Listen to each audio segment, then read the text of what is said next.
तो कहानी की शुरुआत होती है एक जीनी से जिसका नाम है इब्लीस।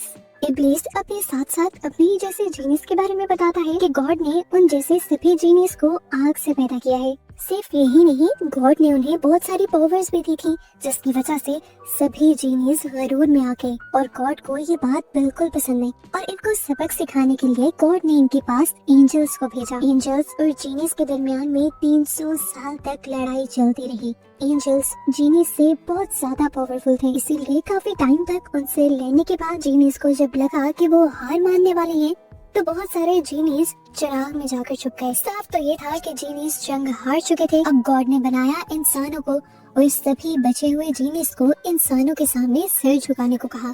सभी जीनिस ने तो इंसानों के सामने सिर झुका लिया, पर इब्लीस गॉड की बात नहीं माना। उसने इंसानों के सामने सिर झुकाने से जब इनकार किया तो गॉड ने उसे हेल में भेज दिया। हेल में जाकर इब्लीस ने गॉड को चैलेंज कर दिया कि जो इंसान आपने बनाए हैं ये हम जीनिस से अच्छे नहीं, उनके अंदर लालच और हवस है और मैं ये साबित कर सकता हूँ। और अगर मैंने ये साबित कर दिया कि मैं ठीक हूँ तो आप मुझे हेल और हेवन दोनों में जाने की इजाजत देंगे। इब्लीस की बात माननी चाहते हैं और यहीं से शुरू होता है 3 विशेष का वो सिलसिला जो हम सालों से जीनीस की स्टोरीज में सुनते आ रहे हैं। कि इंसान चिराग को खींचता है, जीनी बाहर निकलता है, 3 विशेष पूछकर पूरी कर देता है। ज्यादातर लोग तो अपनी लालच और हवस पूरी करने के लिए ही विशेष मांगते हैं और ऐसे में हमारा जीनी इब्लीस ही जीतता है। पर एक दिन एक बच्ची तीनों विशेष किसी और के लिए मांग लेती है और सजा के तौर पर जीनी को 1000 साल के लिए चिराग में कैद कर दिया जाता है।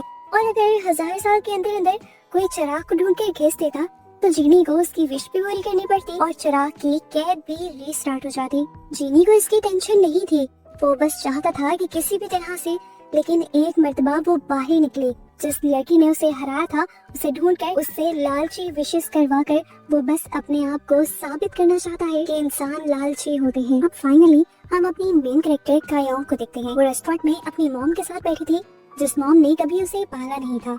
बचपन में ही कायोंग को उन्होंने अपनी मॉम के पास छोड़ दिया था और उसे पालने के लिए वो अपनी माँ के पास बहुत सारे पैसे भी भेजती थी। पर कायोंग की ग्रैंड माँ ने कभी उन पैसों को इस्तेमाल नहीं किया और वो सारे पैसे जमीन के नीचे डुबा दिया करती थी। कायोंग की मॉम कायोंग से कहती है, तुम यहाँ पर क्या कर रही हो?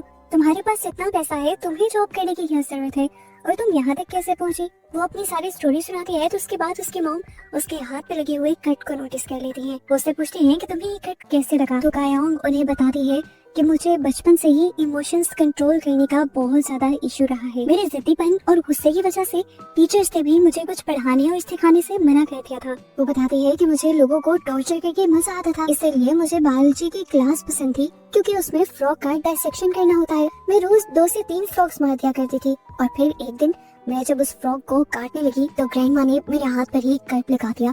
मुझे इतना गुस्सा आया कि मैं ग्रैंड माँ का गला दबाने लगी। ग्रैंड माँ ने भी मेरा गला दबाते हुए मुझे समझाया कि जैसे इस टाइम मुझे दर्द हो रहा है, मुझे गुस्सा आ रहा है, ऐसे ही उस फ्रॉग को भी दर्द हो रहा होगा। और उस टाइम उन्होंने मुझे सिखाया कि मुझे चाहे जितना भी गुस्सा आ रहा हो उसे कंट्रोल करते हुए मुझे सबके साथ प्यार से रहना है और किसी के साथ कुछ बुरा नहीं।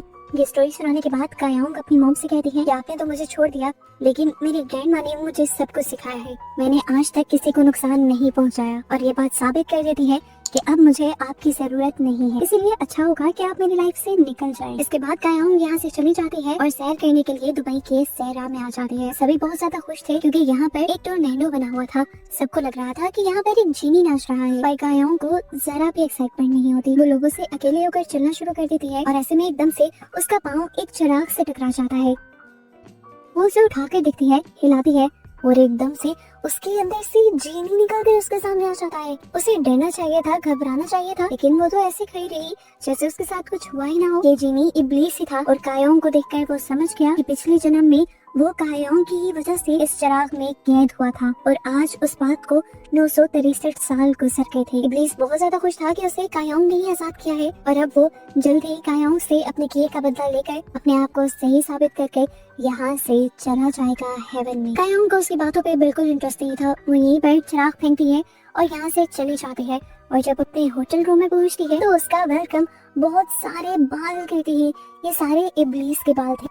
इब्लीस को देखकर वो उसे कहते हैं यहाँ से चला जाए, लेकिन इब्लीस जाने के बजाय ढेर बनकर उसे अपनी कहानी सुनाने लग जाता है कि किस तरह उसने 900 साल उस कैद के अंदर गुजारे। वो कहता है कि पहले 600 साल तो मैंने बड़े आराम से गुजारे, लेकिन इस दौरान मैंने अपने बालों से बनी हुई एक क्रिएचर सईद को डिफरेंट टाइमलाइंस में भेजा तुम्हें ढूंढने के लिए। मेरी गॉड से शर्त लगी है कि मैं तुम्हें बुरा इंसान साबित करूंगा और उसके बाद मैं बिल्कुल आजाद हो जाऊंगा और फिर मैं हेवन और हेल कहीं पर भी जा सकूंगा। ये सब बातें करते हुए हम देखते हैं कि कायोंग शॉपिंग करने के लिए निकली हुई और इब्लीस से भी बातें कर रही थी।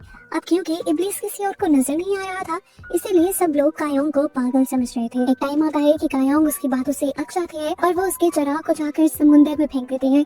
पर जितनी भी मर्तबा उसने इस चिराग को अपने से दूर करने की कोशिश की थी, इब्लीस बार बार उसके सामने आ जाया करता था। आखिर वो उससे पूछ लेती है कि तुम चाहते क्या हो। इब्लीस कहता है कि तुम बस 3 विशेष मांगो और उसके बाद मैं आजाद हो जाऊंगा। अब कायोंग उससे सवाल करती है, क्या तुम उड़ सकते हो? ये सुनते ही इब्लीस उसे अपने करीब खींच लेता है और हवाओं में उड़ाते हुए एक टावर के ठीक ऊपर ले जाता है। जहाँ जाते ही कायोंग इब्लीस को धक्का दे देती है और उसकी इस हरकत से इब्लीस को इतना ज्यादा गुस्सा आ जाता है कि वो आकर उसका गला पकड़ लेता है। कायोंग मरते हुए भी हंस रही थी। वो बताती है कि मुझे मरने से बिल्कुल डर नहीं लगता, बल्कि मैं तो चाहती हूँ कि कोई मुझे मार ही दे। उस समय इब्लीस उसे यहाँ से नीचे फेंक देता है और वो गिरते हुए भी हंस ही रही होती है। इब्लीस देख लेता है कि ऐसे तो ये लड़की सीधी होगी नहीं, इसीलिए जमीन पर गिरने से ठीक पहले वो उसे बचा लेता है और उससे कहता है कि अगली मर्तबा तुमने ऐसी कोई हरकत की तो मैं तुम्हें छोड़कर दुनिया के सभी इंसानों को मार दूंगा।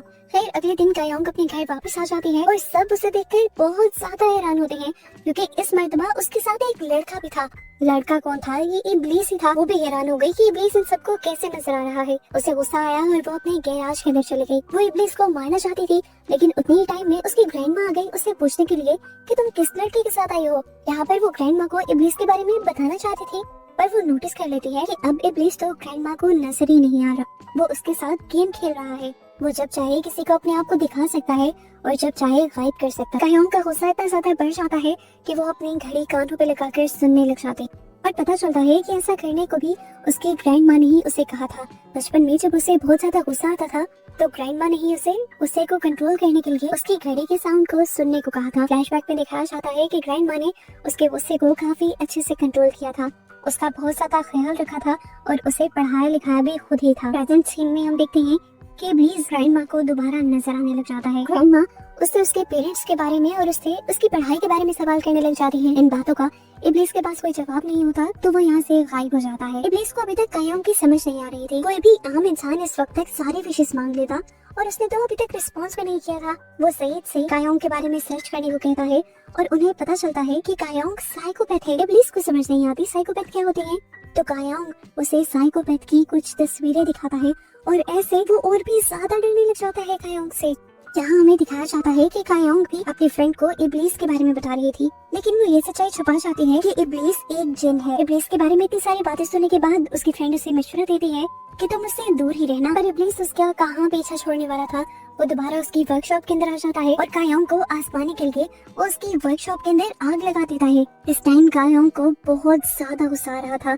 वो अपने रूम से बाहर निकलकर इब्लीस को मारने लग जाती है और इब्लीस को समझ आ जाती है कि ये लड़की तो उसके बस से बाहर है। अब उसके गैराज में आग लगी देखकर सभी लोग यहाँ पर फायर फाइटर्स को बुला लेते हैं, लेकिन फायर फाइटर के आने से पहले ही यहाँ की सारी आग बुझ चुकी थी, क्योंकि ये आग इब्लीस की लगाई हुई थी और उसी ने बुझा दी थी। इसके बाद कायोंग अपनी फ्रेंड के साथ डिनर करने के लिए चली जाती है और इनकी बातों से हमें पता चलता है कि कायोंग की रूटीन बहुत ज्यादा फिक्स है। वो हर वेडनेसडे को यहाँ पर डिनर करती है और वो जो काम रूटीन में कर रही होती है उसे कभी नहीं छोड़ती। कहीं रेस्टोरेंट में इतनी ही देर में वाटर डिस्पेंसर से इब्लीस निकल गए उसे कहता है, सॉरी मैंने तुम्हारी वर्कशॉप में आग जो लगा दी थी, पर अब देखो मैंने तुम्हारी पूरी वर्कशॉप को ठीक कर दिया है। कायोंग उसे कोई जवाब नहीं देती क्योंकि उसने नोटिस कर लिया था कि इस टाइम इब्लीस सिर्फ उसे ही नजर आ रहा है। रेस्टोरेंट से बाहर निकल कर वो इब्लीस को एक हेयर क्लिप लेकर देती है और कहती है कि जिस टाइम तुम सिर्फ मुझे ही नजर आ रहे होगे उस टाइम इस क्लिप को अपने सर पर लगा लेना, नहीं तो पहले की तरह मुझे लोग पागल समझेंगे। इब्लीस एक्साइटेड हो जाता है और कहता है, क्या मैं ये मान लूं कि ये तुम्हारी पहली विश है? कायोंग कहती है, बिल्कुल नहीं, मेरी पहली विश ये है कि मैं तुम्हें 5 लोगों के नाम दूंगी और तुम्हें साबित करना होगा कि उन 5 में से कम 3 इंसान लालची हैं, क्योंकि तुम तो साबित ये करने आए हो कि इंसान लालची हैं। लेकिन मेरी ग्रैंडमा कहती है कि इंसान बहुत अच्छे और नेक दिल होते हैं। उसने फिर उन 5 लोगों के नाम बता भी दिए थे जो उसी के इर्द गिर्द उसके बहुत करीब रहा करते थे। इब्लीस इस विश को लेकर बहुत ज्यादा परेशान था कि अगर वो साबित ना कर पाया कि इंसान लालची है तो फिर क्या होगा, गॉड के सामने भी हार जाएगा, क्योंकि लड़की भी उससे बाकी विशेष नहीं मांगेगी। वो कायोंग के बारे में और जानने के लिए उसके पूरे पास्ट में जाता है और उसे पता चलता है कि कायोंग बहुत ही ज्यादा नरम दिल है। इसके बाद वो प्रेजेंट में दोबारा कायोंग के पास आता है और उसे कहता है कि जिन लोगों को तुमने जज करने का काम दिया है, अगर उनके दिल में हुआ कि उन्हें कोई विश नहीं मांगनी तो मैं उन्हें नजर नहीं आ सकूंगा। इसके बाद वो कायोंग को लेकर एक बहुत बड़ी बिल्डिंग के पास आ जाता है। कायोंग पूछते हैं यहाँ क्या करने आए हैं हम, तो इब्लीस कहता है कि यहाँ से हम एक ऐसा पेन लेने के लिए आए हैं जो हमेशा सच ही लिखता है। उनकी बातों के दौरान ही यहाँ पर आ जाता है इजराइल और इब्लीस कायोंग को कहता है मैं तुम्हें नीचे गिराने लगा हूँ और जब ये तुम्हें बचाने के लिए आए तो तुम इसका एक पंख तोड़ लेना। इब्लीस के कायोंग को नीचे गिराते ही इजराइल उसे बचाने के लिए खुद भी कूद जाता है और अपने पंखों के जरिए उड़ते हुए उसे बचा भी लेता है और सेफ्टी से नीचे भी ले आता है।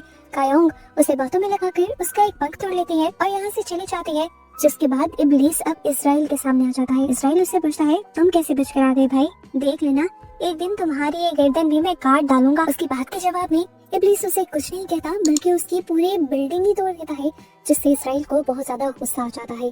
दूसरी तरफ अब हम कायोंग को देखते हैं जो इजराइल के पंख को टेस्ट कर रही थी। ये पंख किसी भी चीज को सच करने की ताकत रखता था, इसीलिए वो इस पंख से उन सब लोगों के बारे में लिखती है जिनको वो टेस्ट करवाना चाहती थी कि वो सभी लोग विश मांगना चाहते हैं। कायोंग का ये एक्सपेरिमेंट कामयाब भी हो जाता है।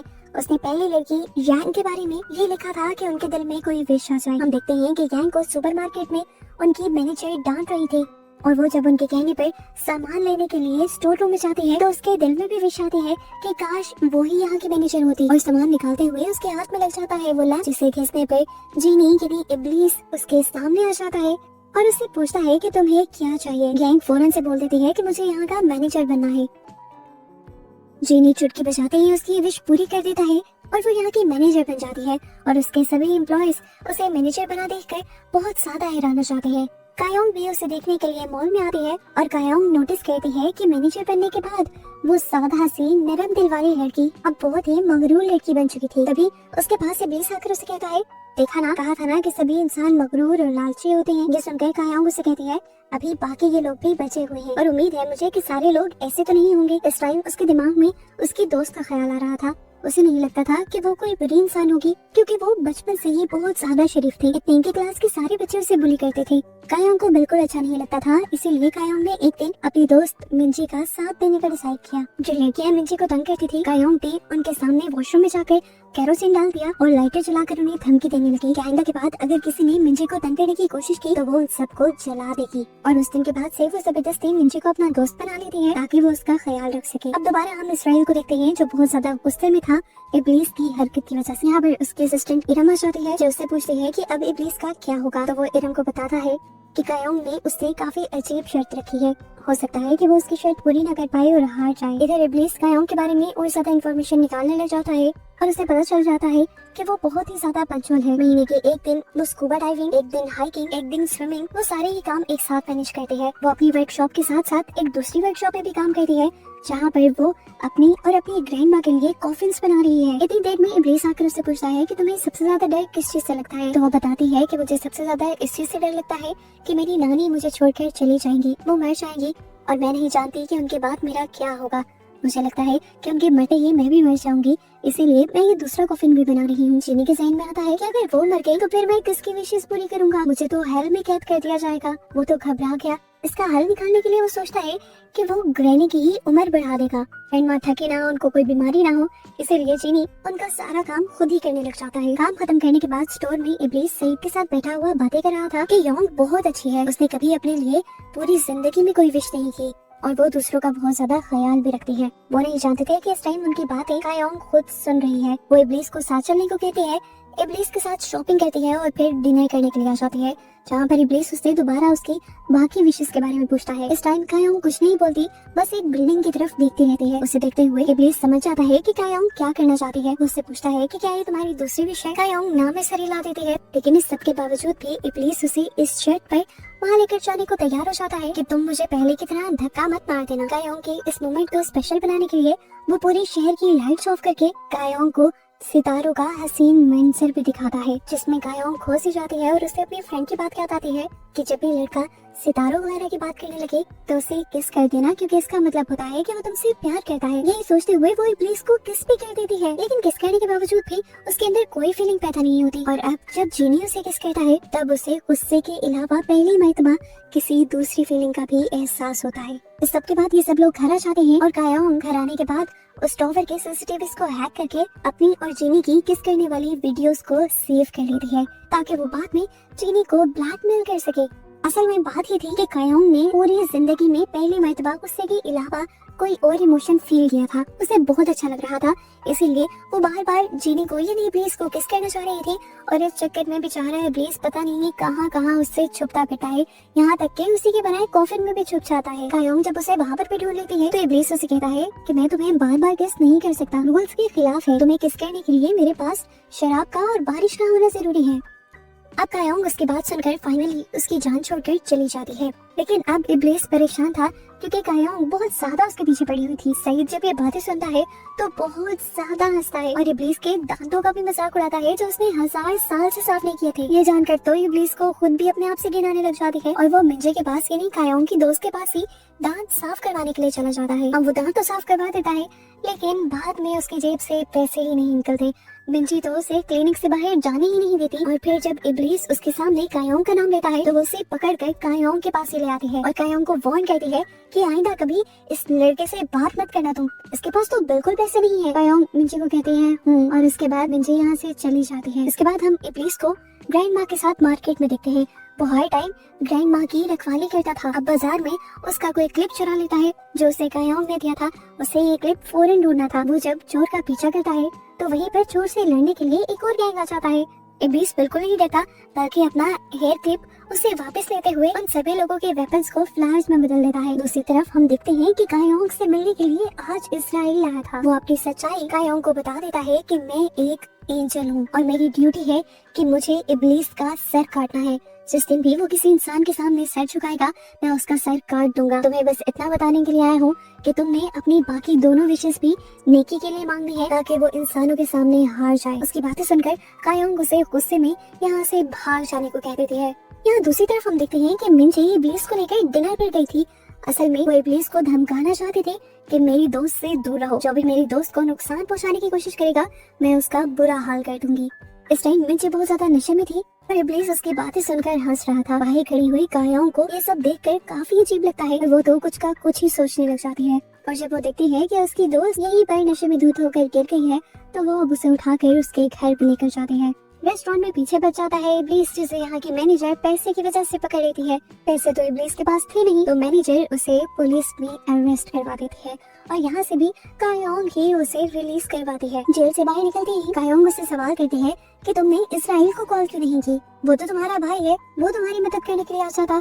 तो अब इब्लीस उसे सारा सच बता देता है, अपना पास्ट बता देता है कि किस तरह गॉड ने जीनिस का गरूर तोड़ने के लिए इन एंजल्स को उनके साथ लड़ने के लिए भेजा था। वो बताता है कि इस्राइल मेरा भाई नहीं बल्कि मेरा दुश्मन है। वो कहता है मेरे अपने भाई का तो मुझे बिल्कुल भी नहीं पता वो कहाँ है। वो अपनी ख्वाबों की दुनिया में रहता है, या तो वो इस टाइम कहीं पर बारिश करवा रहा होगा या फिर कहीं पर बाहर का मौसम लाकर फूल खिलवा रहा होगा। ये सुनकर कायोंग उसे फौरन ऑर्डर देती है कि तुम अपने भाई को ढूंढ लो। इब्लीस समझ गया कि वो उसे ऐसा क्यों कह रही थी, क्योंकि उसका भाई बारिश करवाता था और बारिश में कायोंग उसे किस करनी थी। ये सोचकर ही इब्लीस वहाँ से भाग जाता है, जबकि दूसरी तरफ हमें दोबारा यांग को दिखाया जाता है। मॉल में वो देखते हैं कि उसके एम्प्लॉय उसकी बात नहीं सुन रहे क्योंकि वो अभी अभी उनके ऊपर बॉस बनी थी। उसे दोबारा याद आता है उसी विश के बारे में और वो सोचती है कि काश क्यों ना वो ऐसी विश मांग ले जिससे वो एक पुरानी मैनेजर बन जाए और सारी उसकी बात माने। अब इब्लीस को बुलाकर वो विश मांग लेते हैं और इब्लीस उसे 20 साल पास्ट में ले जाकर मैनेजर बना देता है। पास्ट में ही अब उसे यांग भी नजर आ जाती है। वो उससे बात करने के लिए बैठा है तो गुस्से से भरी यांग उसे पत्थर मार देती है क्योंकि ग्रैंडमा ने उसे किसी से भी बात करने से मना किया था। प्रेजेंट में हमने देखा था कि योंग को उस चीज का वेन आया था जैसे उसने बचपन में इब्लीस को पत्थर मारा था। ये कह लें कि पास्ट में होने वाले इस नए काम ने इस टाइम कायोंग के दिमाग में एक मेमोरी बनाई थी।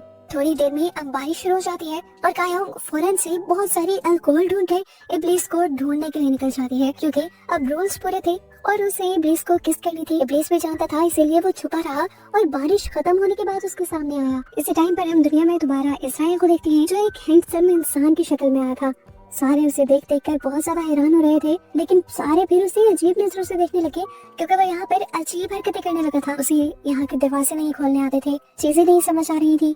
दूसरी तरफ हम कायोंग को देखते हैं जो अपने घर में सफाई कर रही थी, तो उसे वो बुक नजर आ जाती है जिसके ऊपर उसने इजराइल के पंख से कुछ बातें लिखी थी। उसे पता चलता है कि ये बातें तो कोई भी पढ़ सकता है, तो वो अब इब्लीस को बुलाकर पूछती है कि मैं ये बुक कहाँ पर छुपाऊं कि कोई भी इसे देख न सके। इब्लीस उसे ये बुक चिराग में छुपाने का आइडिया देता है, तो कायोंग उसे सवाल करती है कि चिराग में कौन कौन आ जा सकता है। इब्लीस जवाब देता है इंसान तो नहीं आ सकते, मैं जा सकता हूँ, मेरा असिस्टेंट सईद जा सकता है, इजराइल जा सकता है और उसकी असिस्टेंट इरम भी जा सकती है। वो इब्लीस से पूछती है फिर मैं कैसे चिराग के अंदर जाऊंगी। उसके ये कहते ही इब्लीस उसे एक चुटकी में ही चिराग के अंदर ले जाता है। वो लोग यहाँ पर उस बुक को छुपाने बैठ जाते हैं और यहाँ असली दुनिया के अंदर चिराग लग जाता है ग्रैंड माँ के हाथ, जो उस चिराग को देखकर उठाकर फेंक देती है। चिराग के अंदर जलजला आ जाता है और इस तरह इब्लीस योंग के ऊपर गिर जाता है और यहाँ पर एक रोमांटिक मोमेंट बन जाता है। इसी टाइम मुझे पता चलता है कि बाहर बारिश होने लगी है। आज तो इब्लीस भी कायोंग को किस करना चाहता था, इसीलिए वो फौरन शराब लेने के लिए जाता है। लेकिन इससे पहले कि ये लोग शराब ला पाते, इन्हें ग्रैंड माँ के रोने की आवाज आती है। पता चलता है कि उनके एक नेबर मर गए थे और ग्रैंड माँ उनके मरने से बहुत ज्यादा परेशान हो गई थी क्योंकि उन दोनों की उम्र एक जितनी थी और ग्रैंड माँ को डर था कि अब वो भी मर जाएंगी। उन्हें अपने मरने से ज्यादा कायोंग की टेंशन थी कि वो उनके मरने के बाद किस तरह हर चीज को मैनेज करेगी। इस सारी सिचुएशन के सामने आते ही कायोंग ने एक बड़ा फैसला कर लिया था अपनी दूसरी विश मांगने का। वो इब्लीस से एक दूसरी विश मांग लेती है कि तुम मेरी नानी को एक जवान लड़की बना दो और उनकी उम्र को बढ़ा दो। लेकिन वो नहीं चाहती थी कि किसी को ये बात पता चले, इसलिए वो ग्रैंड माँ को यहाँ से पहले ले जाना चाहती थी। वो ग्रैंड माँ को पैकिंग करने के लिए कहती थी और लंबे ट्रिप का बताती है। ग्रैंड माँ भी एक्साइटेड होकर अपनी सारी दोस्तों को ट्रिप के बारे में बता देती है। खैर अब रात में सारा मैजिक हो जाता है और सुबह जब ग्रैंड माँ उठती है तो कायोंग तो उन्हें देखकर शॉक रह गई थी। वो कहती है अरे आप तो जवानी में बहुत ही खूबसूरत थी। ग्रैंड माँ कहती है बस करो, अब ये उम्र है मेरे साथ मजाक करने की। उन्हें तो कोई बात समझ ही नहीं आ रही थी। आगे जाकर जब उन्होंने अपने आप को शीशे में देखा 10 मरतबा तो वो पहचान नहीं पाई अपने आप को। कितनी बार वो बेहोश हो गई। कई मरतबा उन्हें ये भी लगा कि ये सब उनका सपना है। बहुत मुश्किल से कायोंग ने उन्हें यकीन दिलवाया कि वो सच में जवान हो गई है। ग्रैंड माँ से कह रही है ऐसा कैसे हो सकता है, ये सब पॉसिबल नहीं, और अगर पॉसिबल हो भी गया तो कैसे हुआ। कायोंग कहती है उसी बुक से जिसके अंदर आपने काफी सारी चीजें पढ़ ली थी मेरी। अब ग्रैंड माँ को जैसे ही अपनी जवानी पर यकीन आता है तो वो अपनी हरकतें शुरू कर देती है। सबसे पहले तो उन्हें अपनी जवानी को एंजॉय करना था, इसीलिए वो खूबसूरत सा तैयार होकर बाजार में टहलने के लिए निकल जाती है। और जब कायोंग को ये बात पता चलती है तो वो फौरन उन्हें ढूंढने के लिए निकल जाती है क्योंकि उसे डर था कि कहीं ग्रैंड माँ की सच्चाई यहाँ पर सबको पता न चल जाए। बहुत मुश्किल से कायोंग उन्हें पकड़ कर घर लाती है और बताती है कि मैंने आपके लिए कुछ रूल्स बना दिए हैं, जिसमें से सबसे पहला तो ये कि आपने ज्यादा किसी से बात नहीं करनी, और अगर कोई पूछे कि आप कौन है तो आपको कहना है कि आप मेरी फ्रेंड है और यहाँ पर रहने के लिए आई हैं। इनकी बातों के दौरान इब्लीस उनसे खाना मांग रहा था, उसे बहुत ज्यादा भूख लगी थी, तो कायोंग उससे में उसे डांट कर यहाँ से भगा देती है और वो आकर लेबर बेंच पर बैठ जाता है। थोड़ी देर बाद यहाँ पर एक किसान आकर इन सबको खेत में काम करने के लिए ले जाता है और इब्लीस वहाँ जाकर देखता है कि ये काम तो बहुत ज्यादा आसान है। वो चुटकियों में सारे ये खेत को उतार कर रख देता है, जिसके बाद उन सबको ही मजे का खाना दिया जाता है। इब्लीस हैरान था, इतने आसान काम के लिए इतना सारा खाना मिल गया। हैरानी उसकी तब बढ़ गई जब आकर उसे इस काम के लिए पैसे भी मिले, वो भी इतने ज्यादा। वो तो अब खुशी से पागल हो रहा था। अब सीन कट होकर हमें दिखाया जाता है कायोंग के उस नेबर को जिसके बारे में कायोंग ने जानने की विश की थी। वो रास्ते में था कि तभी उसकी गाड़ी हिरन से टकरा जाती है और हिरन जख्मी हो जाती है। पैनिक होकर वो बाहर निकलता है। उसे समझ नहीं आ रही थी कि वो क्या करे। तभी उसे अपने सामान में से वही लैंप मिल जाता है जिसे वो घिस देता है और यहाँ पर उसके सामने चीनी आ जाता है। उसे देखकर एक मर्तबा तो ये आदमी डर गया था। इब्लीस उसे अपने होने का यकीन दिलवाता है तो शांति से कहता है अच्छा चलो, अगर मैं मान भी लूं कि तुम एक जीनी हो तो इस हिरन को ठीक करके दिखाओ। अब अपने मैजिक से इब्लीस उसे ठीक कर देता है तो शांति गुस्से से पागल होने लगता है क्योंकि अपनी उसने एक विश जाया कर दी थी। घर आने पर इब्लीस देखता है कि कायोंग ने पूरे घर में कैमरास लगा दिए थे ताकि वो ग्रैंड माँ के ऊपर नजर रख सके।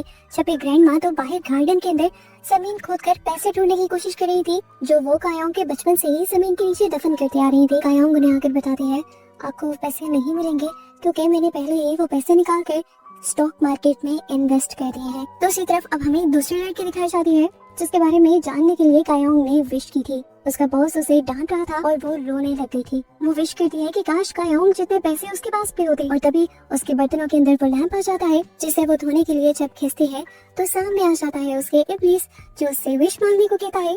और वो यहाँ पर विश मांग देती है कि कायोंग के सारे पैसे उसके अकाउंट में आ जाएं। जीनी उसकी विश पूरी भी कर देता है और आकर कायोंग को उसकी हकीकत बताता है। कायोंग भी इस टाइम उदास हो गई थी क्योंकि वो एक्सपेक्ट नहीं कर रही थी कि वो लड़की भी ऐसी हो सकती थी। वो यहाँ पर इब्लीस के दिए हुए टाइम ग्लास को हाथ लगाती है ये जानने के लिए कि पिछले जन्म में वो किस तरह से पैदा हुई थी। अपना पिछला रूप देखकर वो अपना वही वाला रूप बनाने लग जाती है और इस टाइम पर यहाँ पर इजराइल आ जाता है। वो उसे कहता है कि मैं तुम्हें दिखा सकता हूँ कि पिछले जन्म में तुम कैसी थी और कैसे मरी। कायोंग को तो फजूली उसके ऊपर गुस्सा आ गया था। वो यहाँ पर एक टूल उठाकर इतनी जोर से उसके मुंह पर मारती है कि इजराइल को यहाँ से जाना पड़ता है। जबकि दूसरी तरफ अब कायोंग के ही नेबर्स में एक औरत की डेड बॉडी पुलिस को मिली थी। उसकी इन्वेस्टिगेशन स्टार्ट हो जाती है और यहाँ पर सब लोग कायोंग के खिलाफ पुलिस स्टेशन में रिपोर्ट कर देते हैं कि वही है जिसने अपनी ग्रैंड माँ को मार दिया है, क्योंकि उसकी ग्रैंड माँ काफी दिन से किसी को दिख भी नहीं रही है और ना ही कोई उनका फोन रिसीव कर रहा है। इससे पहले कि सारे आकर कायोंग को पकड़ लेते, इब्लीस उसे बचाने के लिए उसकी ग्रैंड माँ का रूप लेते हुए अपने सारे दोस्तों को कॉल करके ये यकीन दिलवाता है कि उसकी ग्रैंड माँ बिल्कुल सेफ है। सभी लोग यहाँ से चले जाते हैं और इब्लीस कायोंग का मजाक उड़ाने के लिए आ जाता है और कहता है तुमने तो विश बहुत सोच समझ के मांगी थी ना, फिर क्या हुआ तुम्हारा, फंस गई ना तुम। ये सुनकर गुस्से में कायोंग से कहती है हाँ मुझे एक शैतान से अपने लिए कुछ मांगना ही नहीं चाहिए था। और ये सुनकर इब्लीस भी उदास हो जाता है। यहाँ हम देखते हैं वो लड़की जिसने कायोंग के पैसे अपने अकाउंट में बनवाए थे, उसके अकाउंट में सिर्फ 10 मिलियन यौन आए थे। ये पैसे तो बहुत कम थे, इसीलिए वो दोबारा इब्लीस को बुलाती है और एक और विश मांगती है कि कायोंग की अकाउंट की लिमिट खत्म हो जाए और उसके अकाउंट में जितने भी पैसे हैं वो सारे ही उसके अकाउंट में ट्रांसफर हो जाए। सारे पैसे अपने अकाउंट में आने के बाद वो लड़की बहुत ज्यादा खुश होती है और कायोंग जैसा ही ब्रांडेड हैंडबैग सबसे पहले लेती है। इस टाइम हम देखते हैं कि कायोंग अपने घर पर चिराग के नीचे लिखी हुई अरबिक कोड ट्रांसलेट कर रही थी और इससे उसे पता चलता है कि ये चिराग इब्लीस के कैद होने के बाद बनाया गया है। कायोंग के पास इजराइल आता है और उसे वो उसके पास्ट में ले जाता है ये दिखाने के लिए कि पास्ट में उसकी मौत कैसे हुई थी।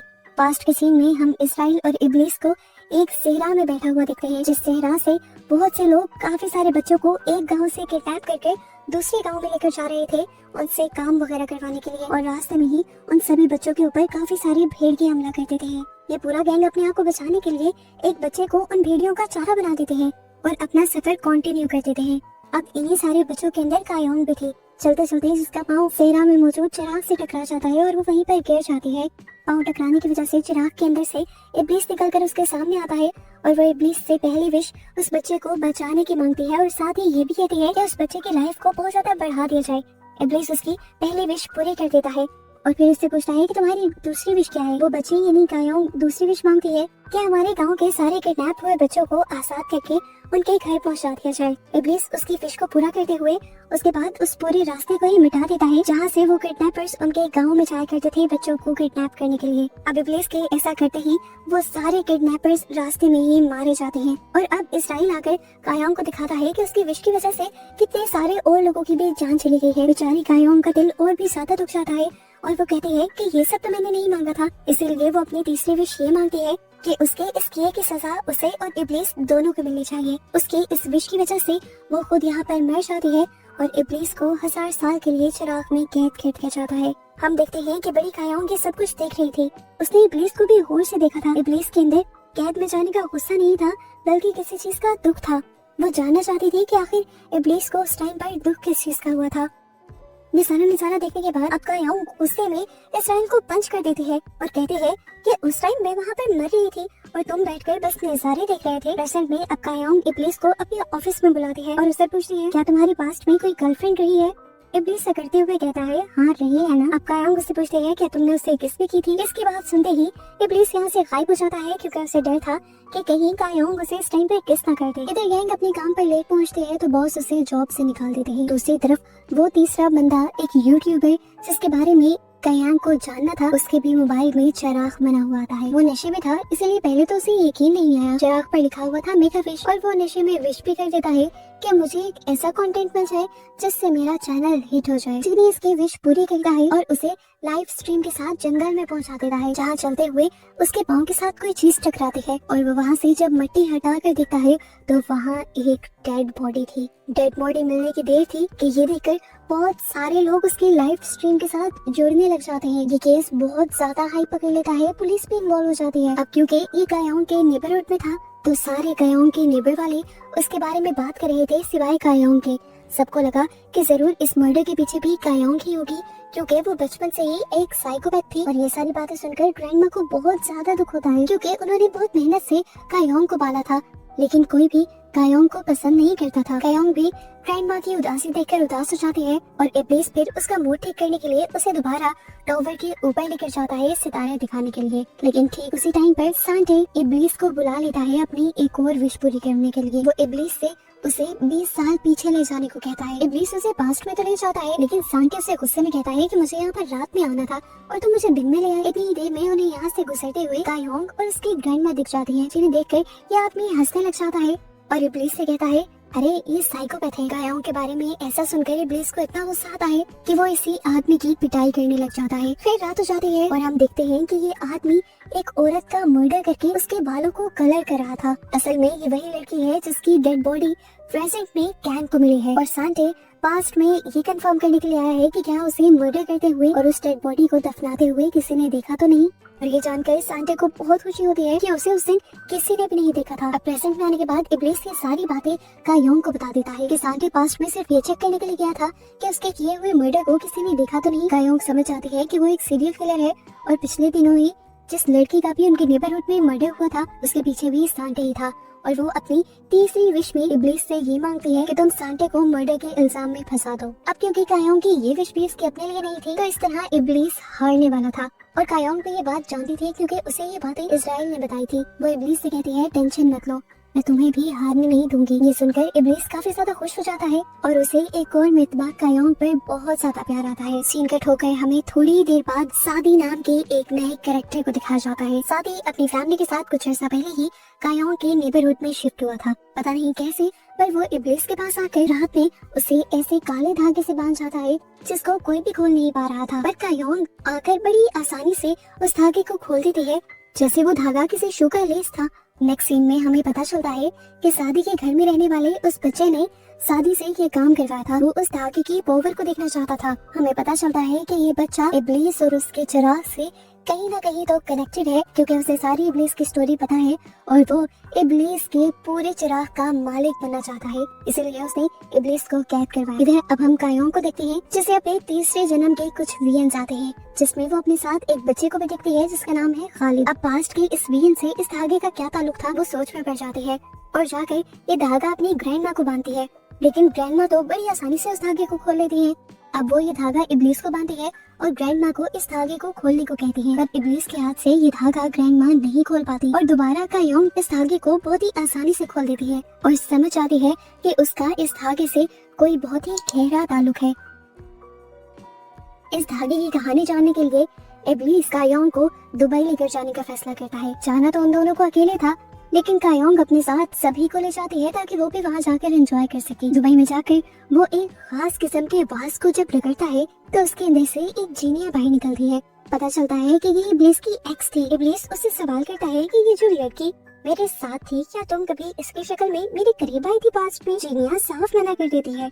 तो अब इब्लीस उससे खुले लफ्जों में उस धागे के बारे में पूछ लेता है जो सादी नाम के जिन ने उसे बांधा था। वो बताता है, मुझे भी ये समझ आ रही कि उस लड़की का उस धागे से क्या ताल्लुक है। ये धागा अगर मुझे बंधा हो तो इस लड़की के अलावा कोई इस धागे को खोल नहीं पाता। चिनिया को धागे के बारे में तो नहीं पता था, लेकिन सादी नाम के जिन के बारे में पता था, जिसने पास्ट में एक लड़की से शादी की थी और उससे उसका एक इंसानी बेटा भी था जिसका नाम था खालिद, और वो आधे इंसान और आधे जिन होने की वजह से जल्द ही मर गया था। अब ये जीनिया उसे किसी बात को लेकर डांटे रही थी, तो इब्लीस यहाँ पर कंफ्यूज था और उसके कंफ्यूजन को देखकर जीनिया समझ आती है कि इब्लीस की उस टाइम की यादें मिट चुकी है। इब्लीस को भी ये रियलाइज हो गया था कि वो पास्ट की कुछ चीजें भूल रहा है। इब्लीस जब अपने जहन पर बहुत ज्यादा जोर डालता है तो उसे अपने और कायोंग के चिराग में बिताए कुछ पल याद आ जाते हैं। दूसरी तरफ हम इजराइल को देखते हैं, जो इस टाइम इब्लीस के भाई से मिला था। वो इब्लीस के भाई से कहता है कि इब्लीस अपने चिराग से बाहर निकल आया है और याद रखना कि तुम्हें अपना मुंह बंद रखना है। यानी सच में यहाँ पर कुछ तो था जो जानबूझकर इब्लीस से छुपाया जा रहा था। इजराइल जब ये करके वापस आता है तो उसे उसकी असिस्टेंट इरम से पता चलता है कि इरम ने ही इब्लीस को जीनिया का पता दे दिया था, और इस चीज से इजराइल को इतना ज्यादा गुस्सा आता है कि वो इरम का गला पकड़ते हुए उसकी बोलने की पावर से छीन लेता है। दूसरी तरफ दोबारा इब्लीस को गैंग बुलाती है, जिसे जॉब से निकलने के बाद अब कोई विश नहीं मांगनी थी। वो अपनी तीसरी विश के तौर पर बस यही मांगती है कि जीनी उसकी मांगी हुई विशेस को और उसको भूल जाए, लेकिन ऐसा पॉसिबल नहीं था। इंसान की तीनों विशेष पूरी करने के बाद जीनी उसकी जिंदगी से हमेशा के लिए गायब हो जाया करता था। सिर्फ जिंदगी से ही नहीं बल्कि उनकी यादों से भी। यही सारी बातें वो जब कायोंग को बता रहा होता है तो कायोंग कहती है ये तो चीटिंग है, मैं तो तुम्हें हमेशा याद रखूंगी। फिर नेक्स्ट सीन में हम देखते हैं कि कायोंग जब अपने दोस्तों के साथ एंजॉय कर रही थी तो एक दोस्त मजाक मजाक में कायोंग को पहाड़ी से नीचे गिराने की कोशिश करता है और कायोंग गिर जाती है। इससे पहले कि वो गिरकर मर जाती, ठीक वक्त पर इब्लीस आकर उसकी जान बचा लेता है और गुस्से में उसके दोस्त को ले जाकर एक पहाड़ी से मारते हुए उसकी जान ले लेता है। अगले सीन में हम देखते हैं कि इब्लीस फाइनली अपने भाई से मिलने के लिए आया था, जो देखता है कि उसके भाई का बगीचा अब वीरान हो चुका है। इब्लीस इसकी वजह पूछता है तो वो बताता है कि मैंने एक बुरा काम किया था और ये उसकी सजा मिली है मुझे। वो उसे शादी के बारे में बताता है जो कि एक जिनी था और उसका एक इंसान से इंसानी बेटा भी था जिसका नाम था खालिद। इंसान और जिन होने की वजह से वो हमेशा बीमार रहता था और जल्द ही वो मरने भी वाला था। उसको बचाने के लिए साथी मेरे पास आया और उसने मेरी मदद मांगी। मैंने एक दूसरे बच्चे की जिंदगी लेते हुए खालिद की उम्र इतनी बढ़ा दी कि वो अब कभी मर नहीं सकता, लेकिन क्योंकि मैंने एक मासूम बच्चे की जान ली थी इसीलिए मेरा पूरा बागीचा उजड़ गया है और यहाँ पर बस एक ये बड़ा सा फूल ही बचा है जो खालिद को जाहिर कर रहा है और ये अमर है। दूसरी तरफ हम देखते हैं कि इस्राइल जाकर नानी से मिलता है और उन्हें एक शॉकिंग सच वो ये बता देता है कि नानी बेशक से जवान हो गई है लेकिन उनकी मौत तभी आएगी जब लिखी हुई है। वो नानी को बताता है कि आपके घर के बाहर एक दरख्त लगा है, जिस दिन उसमें पहला फूल आएगा समझ लीजिएगा कि उस दिन आपका आखिरी दिन है। दूसरी तरफ हम कायोंग को देखते हैं जिसने बैंक से अपने सारे पैसे कैश में निकलवा के थे। इतनी ही देर में अब उसके पास खालिद आता है, वही बच्चा जो अमर हो चुका है और अब वो इब्लीस के चिराग का मालिक बनना चाहता है ताकि उसकी सारी ख्वाहिशें पूरी हो सके। इस टाइम तक उस चिराग की मालिक कायोंग थी क्योंकि उसने अभी तक अपनी तीसरी विश नहीं मांगी थी। खालिद उसे धमकाता है कि तुम जल्द ही तीसरी विश भी मांग लो, नहीं तो तुम्हारा मैं बहुत बुरा हश्र करूंगा।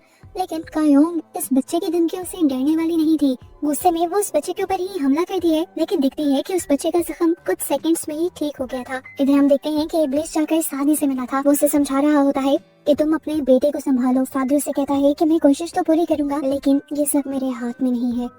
इधर हम देखते हैं कि जब कायोंग वो सारे पैसे लेकर घर आ रही थी तो उसके पीछे कुछ लुटेरे पड़ जाते हैं। योंग जब उनको अपना बैग नहीं देती तो लुटेरे उसके ऊपर हमला कर देते हैं और इस टाइम दोबारा उसकी जान बचाने के लिए उसका हीरो इब्लीस यहाँ आ जाता है और वो सभी को हेल की सैर करवा देता है। सभी लोग बहुत ज्यादा डर गए थे।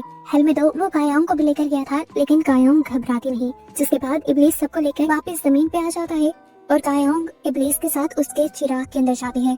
एक हाइलाइटर लेते हुए वो चिराग के अंदर लिखी हुई बहुत सी चीजों को हाईलाइट करती है और पता चलता है कि ये सब कुछ इब्लीस ने ही लिखा हुआ था लेकिन अब उसे याद भी नहीं था। ये सारी चीजें अरबी में लिखी हुई थी जिसका मतलब इन लोगों को नहीं आता था, इसीलिए ये लोग यहाँ पर इस्राइल को, सईद को और इरम को बुला लेते हैं। सईद और इस्राइल तो कुछ नहीं बोलते पर इरम जो झूठ ही बोल सकती थी वो यहाँ अपनी जुबान काट देती है। ये लोग समझ गए थे कि कुछ तो बहुत बड़ी गड़बड़ है जो सब छुपाना चाह रहे हैं। इस्राइल भी यहाँ से उठकर चला जाता है और तभी इब्लीस को भी सांटे अपनी तीसरी और आखिरी विश पूरी करने के लिए बुला लेता है।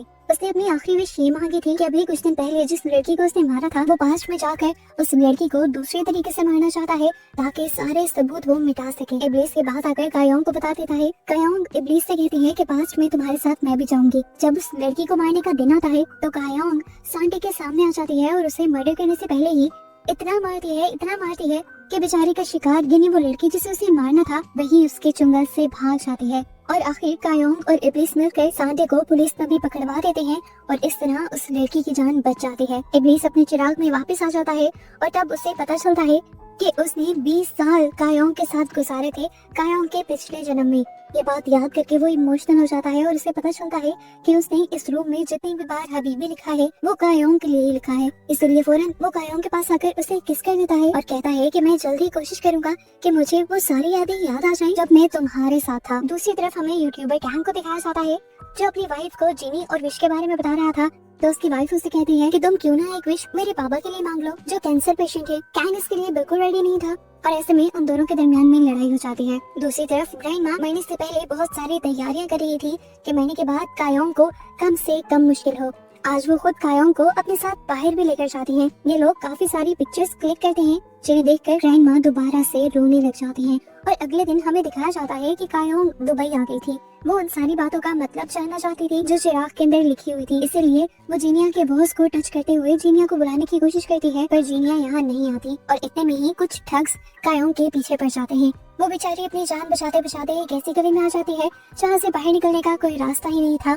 और इस टाइम जीनिया आकर उसकी उन सब लोगों से जान बचाते हुए उसे अपने वास के अंदर ले जाती है। वो जीनिया से अपने और इब्लीस के पास्ट के बारे में पूछती है तो जीनिया से बताती है कि तुम दोनों एक दूसरे से बहुत ज्यादा प्यार करते थे, यहाँ तक कि इब्लीस ने सिर्फ तुम्हारे लिए एक पूरे शहर को भी तबाह कर दिया था। वो तुमसे इतना प्यार करता था कि उसने तुम्हारे अलावा आज तक किसी को हबीबी न कहा है और न लिखा है। यहाँ दूसरी तरफ हम यूट्यूबर को देखते हैं जिसकी वाइफ बहुत ज्यादा गुस्से में आ गई थी और वो उसका यूट्यूब चैनल ही डिलीट कर देती है। उसे इतना ज्यादा गुस्सा आता है कि वो कंट्रोल भी नहीं कर पाता। ऐसे में वो इब्लीस को बुलाकर अपनी दूसरी विश उससे मांग लेता है कि उसने अपनी वाइफ को चिराग और जीनी के बारे में जो कुछ भी बताया था वो भूल जाए। इब्लीस उसकी ये विश भी पूरी कर देता है। इसके बाद नेक्स्ट सीन में हम दोबारा इब्लीस और कायोंग को दुबई में देखते हैं। ये दोनों जब एक साथ थे तो इब्लीस को काफी सारे फ्लैशबैक्स आ रहे थे, यानी पुरानी यादें याद आ रही थी। इसी टाइम पर जीनिया इन दोनों के ऊपर बारिश भी करवा देती है ताकि इब्लीस कायोंग को किस कर सके। इब्लीस ने आज कायोंग को सरप्राइज देने के लिए बहुत प्यारी सी जगह भी डेकोरेट की हुई थी। कायोंग कहती है इतनी प्यारी जगह डेकोरेट कर ली, कपड़े देखे हैं हमारे। उसके ये कहते ही इब्लीस ताली बजाते हुए उन दोनों के ही कपड़े चेंज कर देता है। जिसके बाद कायोंग से पूछती है कि तुम्हें डांस आता है। इब्लीस को डांस नहीं आता था, इसीलिए कायोंग खुद उसे डांस सिखाने लग जाती है और ये दोनों एक दूसरे के साथ टाइम को भूल ही जाते हैं। दूसरी तरफ कोरिया के अंदर हम देखते हैं कि ग्रैंड माँ की एक फ्रेंड को ग्रैंड माँ के ऊपर शक होने लगा था। उन्हें कहीं ना कहीं समझ आ रही थी कि कायोंग की जो जवान दोस्त उनके घर में रहती है वो असल में ग्रैंड माँ ही है और वो ये बात साबित करने के लिए आधी रात को उसके घर में भी घुस जाती है और उसका पका खाना टेस्ट करके समझ जाती है कि वो जवान लड़की ग्रैंड माँ ही है और जरूर उन्होंने अपने आप को जवान करने के लिए कोई ना कोई काला जादू किया है। इतने में ही जवान ग्रैंड माँ भी उसके सामने आ जाती है और वो उससे झगड़ने लग जाती है कि तुमने क्या किया है अपने साथ। बातों ही बातों में वो ओल्ड लेडी ग्रैंड माँ के कंधे पे बना हुआ बर्थ मार्क भी देख लेती है और उसका शक यकीन में बदल जाता है। अब वो बच्चा खालिद जो उनके नेबर्स में रहता था उसे इस सारे मामले का पता चल जाता है। वो जानता था कि ये औरत जाकर जरूर इस सारे मामले के बारे में बाहर लोगों में अफवाह फैला देगी और सारे फिर उस चिराग के पीछे पड़ जाएंगे और ऐसा वो चाहता नहीं था। चिराग का मालिक वो खुद बनना चाहता था, इसीलिए वो फैसला करता है कि वो ग्रैंड माँ की उस फ्रेंड को ही मरवा देगा। इधर इब्लीस और कायोंग ने जब डांस खत्म किया तो इब्लीस को पानी में हुन नामी उस बच्चे की परछाई नजर आई जिसकी जिंदगी लेकर उसके भाई ने खालिद को अमर किया था। उस बच्चे की सोल आज तक इस दुनिया में भटक रही थी सिर्फ इब्लीस को सच्चाई बताने के लिए। वो इब्लीस को उसका सारा पास्ट याद दिलवा देता है और बताता है कि तुम चिराग के अंदर उस दिन कैद नहीं हुए थे जिस दिन कायोंग ने तुम्हें और खुद को सजा देने की विश मांगी थी और ना ही उस दिन कायोंग मरी थी। कायोंग ने उसके बाद फिर लंबी जिंदगी गुजारी थी और तुम दोनों 20 साल बाद दोबारा मिले थे। कायोंग को देखते ही तुमने उसे पहचान लिया था, तुम्हें उससे प्यार पहले ही हो चुका था। वो किडनैपर्स कायोंग को किडनैप करके दूसरे शहर में भी ले आए थे जहाँ पर कायोंग ने अपनी जान उनसे तो बचा ली थी पर अब वो खजूरें बेच कर एक ऊंट खरीदने की तैयारी कर रही थी ताकि वो अपने मुल्क में वापस जा सके। इब्लीस उसके सामने आते ही उसे काफी सारे सोने के सिक्के देता है तो कायोंग बहुत ज्यादा खुश हो जाती है और रात में अपनी सारी खजूरें गरीबों में बांट देती है। कायोंग बहुत ज्यादा खुश थी। इब्लीस के दिए हुए सोने के सिक्कों को लेकर वो एक ऊंट खरीदने जा ही रही होती है कि उसके ऊपर कुछ लुटेरे हमला कर देते हैं और तभी इब्लीस आकर बेदर्दी से उन लुटेरों को मार देता है और सोने के सिक्के कायोंग को वापस कर देता है और उससे वादा करता है कि मैं तुम्हें तुम्हारे मुल्क वापस जरूर ले जाऊंगा। ये सुनकर कायोंग बहुत ज्यादा खुश हो जाती है। यहाँ पर हमें पता चलता है कि खालिद कायोंग के नेबर्स में रहता था। कायोंग को खालिद बहुत ज्यादा पसंद था। अब क्योंकि वो काफी ज्यादा बीमार रहता था इसीलिए कायोंग उसके लिए जड़ी बूटी लेकर आई थी जिसे खाकर वो ठीक हो सके। खालिद उसके पीछे इब्लीस को भी देख लेता है और इब्लीस से रिक्वेस्ट करता है कि तुम मुझे पूरी तरह जीनी क्यों नहीं बना देते। इब्लीस खालिद को समझाता है कि मैं ऐसा नहीं कर सकता, जिसकी वजह से खालिद को गुस्सा आ जाता है और वो मासूम सा बच्चा उस दिन के बाद से ईवल बन जाता है, यानी शैतान बन जाता है। यहाँ पर हमें दिखाया जाता है कि अब इब्लीस कायोंग को लेकर अपने चिराग के अंदर रहने लगा था। कायोंग के साथ टाइम गुजारकर उसे बहुत अच्छा लगता था। उसने इजराइल का एक पंख भी चुराया हुआ था जिसके जरिए वो अपने चिराग में हर बार कायोंग के बारे में कुछ न कुछ लिखता रहता था। लेकिन फिर एक दिन उसकी ये आजादी खत्म हो जाती है क्योंकि उसका चिराग एक इंसान के हाथ लग जाता है। उसी आदमी के हाथ लग जाता है जो बच्चों को किडनैप करके इस शहर में लाया करता था। वो आदमी इस चिराग को घिस कर इब्लीस को बुला लेता है और उससे पहली विश मांगता है कि उसे बहुत ज्यादा अमीर कर दिया जाए। इब्लीस उसकी पहली विश पूरी कर देता है लेकिन उसके बावजूद भी शहर के लोग उसे इज्जत नहीं देते क्योंकि वो एक अच्छा इंसान नहीं था। इसी गुस्से में वो आदमी अपनी दूसरी विश इब्लीस से ये मांगता है कि जो लोग उसे नफरत की नजरों से देख रहे हैं वो सब के सब मर जाएं और इब्लीस उसकी ये ख्वाहिश भी पूरी कर देता है। शाम में अब वो आदमी कायोंग के पास आता है क्योंकि कायोंग ने उसे एक दिन खजूरें खिलाई थी। वो कायोंग को बहुत सारे पैसे देना चाहता था पर कायोंग मना कर देती है और कहती है कि मैं अपनी मेहनत करके ही खाती हूँ। ये सुनकर उस आदमी की अना को बहुत ज्यादा ठेस पहुँचती है और उससे बदला लेने के लिए वो दोबारा इब्लीस को बुला लेता है और उससे अपनी तीसरी विश मांगता है कि इस लड़की को यानी कायोंग को मेरा बना दिया जाए क्योंकि मैं इसे पैसों से नहीं खरीद पा रहा। ना चाहते हुए भी इब्लीस को उसकी ये विश भी पूरी करनी पड़ती है। जैसे ही वो आदमी अब कायोंग के करीब जाने वाला था तो इब्लीस को काफी गुस्सा आ रहा था। वो उसे रोकने के लिए आगे जाने ही वाला था कि तभी खालिद ने उसके पाँव में वो धागा बांध दिया। उस जादुई धागे की वजह से इब्लीस आगे नहीं बढ़ पाता और अब इब्लीस से बदला लेने के लिए खालिद सभी लोगों को बता देता है कि कायोंग इस शैतान से प्यार करते हैं। ये सुनकर कायोंग का जो नया मालिक था उसे इतना गुस्सा आ जाता है कि वो कायोंग के पेट में तलवार स्टैब कर देता है। कायोंग अब मरने वाली थी। इब्लीस को ये देखकर बहुत ज्यादा बुरा लग रहा था। अब क्योंकि उस आदमी की तो तीनों विशेष पूरी हो गई थी तो इब्लीस उस आदमी का गुलाम नहीं रहा था। वो यहाँ पर खड़े सभी लोगों से कहता है कि जो भी चिराग को घिसकर सबसे पहली विश कायोंग को जिंदा करने की मांगेगा मैं उसे दुनिया की सारी चीजें दे दूंगा। लेकिन लोग तो लालची थे।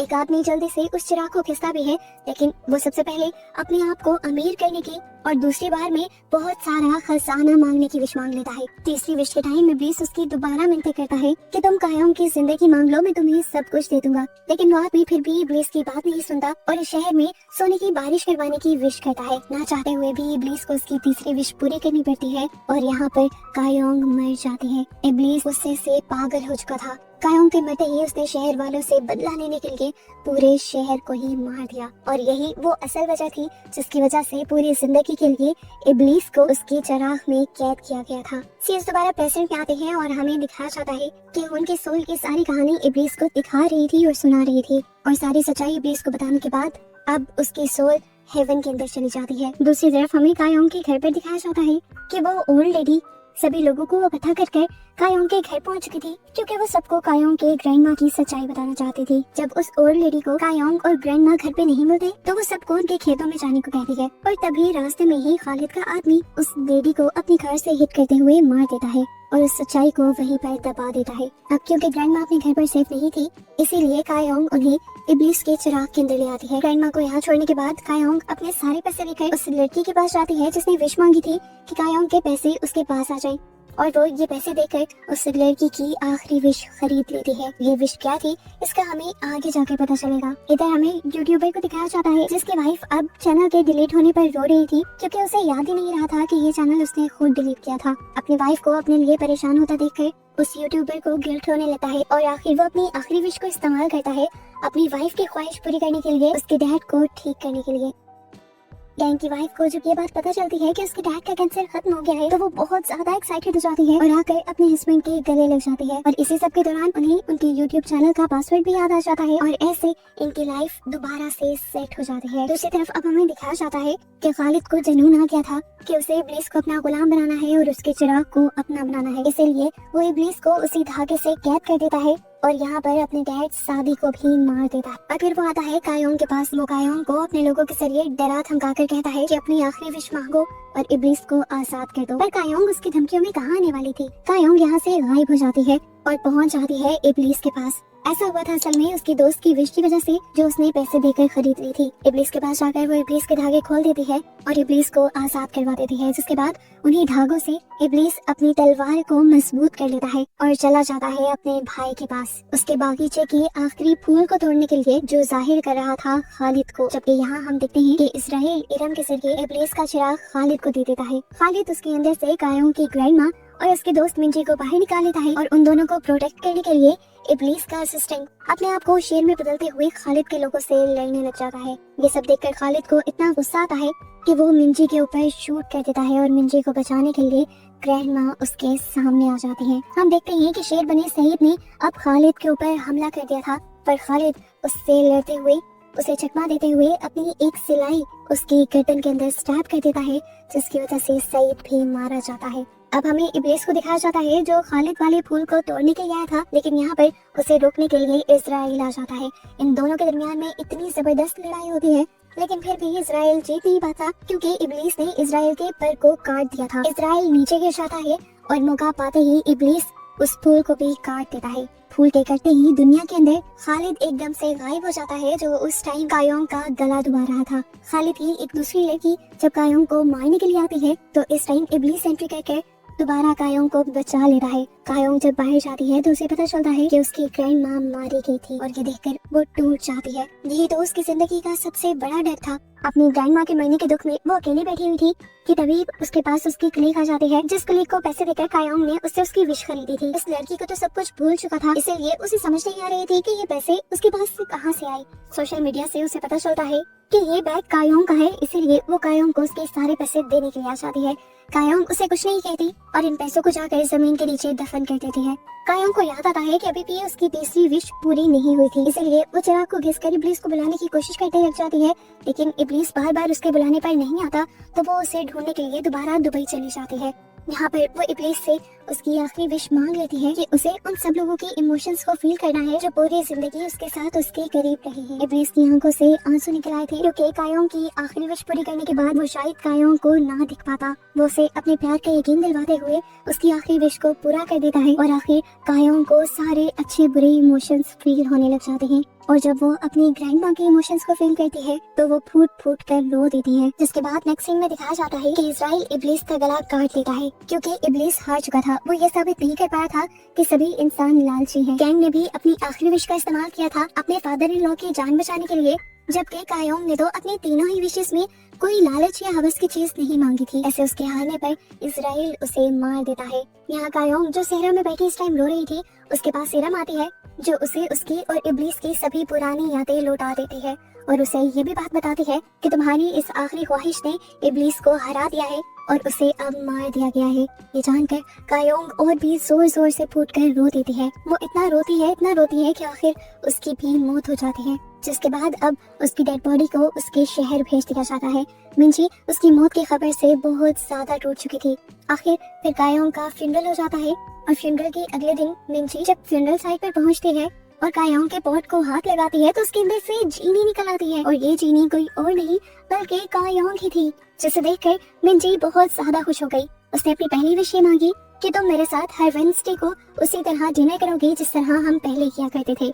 और जब कायोंग उससे उसकी दूसरी विश के बारे में पूछती है तो वो उसे कहते हैं कि जो बच्चे मेरे क्लिनिक में नहीं पहुंच पाते तुम उन सारे बच्चों को मेरे क्लिनिक में लेकर आओगी। तीसरी विश क्योंकि वो अभी कायोंग से नहीं मांगती तो इसीलिए कायोंग उसी के शहर में रहने लग जाती है। वो अपने पुरानी ही गैराज में काम करने लग जाती है, लेकिन अब कोई भी उसे ना देख पाता था और ना ही किसी को वो याद थी। अगले दिन दोबारा मिंजी और कायोंग मिलते हैं। मिंजी आज बहुत ज्यादा सोच कर आई थी अपनी तीसरी विश के बारे में और वो तीसरी विश में मांगती है कि कायोंग को उसका सच्चा प्यार मिल जाए। विश के मांगते ही मिंजी कायोंग के बारे में यानी जीनी के बारे में और अपनी विशेष के बारे में भूल जाती है, पर यहाँ असली जादू हो जाता है और कायोंग के सामने आ जाता है इब्लीस और उसे देखकर कायोंग बहुत ज्यादा हैरान हो जाती है। वो कहता है हैरान होने की बात नहीं, अब हम दोनों ने एक साथ ही रहना है और इस दुनिया में रहने के लिए पैसे चाहिए होते हैं और हमें पैसे कमाने होंगे। तो कायोंग अब उसे अपने घर के पीछे वाले गार्डन में लेकर जाती है जहाँ उसने अपने सारे पैसे जमीन के नीचे डुबा दिए थे और इन पैसों को देखकर इब्लीस बहुत ज्यादा एक्साइटेड हो जाता है। नेक्स्ट सीन में हम देखते हैं कि इब्लीस इज़राइल को हाई कहने गया था अपनी तरफ से, तो वो इज़राइल को चिढ़ा रहा था कि मैं आज भी जिंदा हूँ, लेकिन यहाँ पर इज़राइल उसे सच्चाई बताता है कि तुम जिंदा अपनी वजह से नहीं हो बल्कि ग्रैंड माँ की वजह से हो। जब वो मरी तो इज़राइल ने बहुत कोशिश की कि वो हेवन के अंदर चली जाए, लेकिन उन्होंने जिद कर ली कि जब तक तुम लोग इब्लीस को जिंदा नहीं करोगे मैं हेवन में नहीं जाऊंगी। और उन्हीं की ख्वाहिश की वजह से आज इब्लीस और कायोंग दोनों साथ थे। इस एपिसोड के लास्ट सीन में हम कायोंग और इब्लीस को सेहरा में डांस करते हुए देखते हैं। एकदम से दोनों की बॉडी चमकती है और पता चलता है कि दोनों के ही मालिक ने उनको याद किया था और अब वो अपने मालिकों की विशेष पूरी करने के लिए जा रहे थे। और बस यही सब दिखाते हुए ये सीजन यहाँ पर खत्म हो जाता है।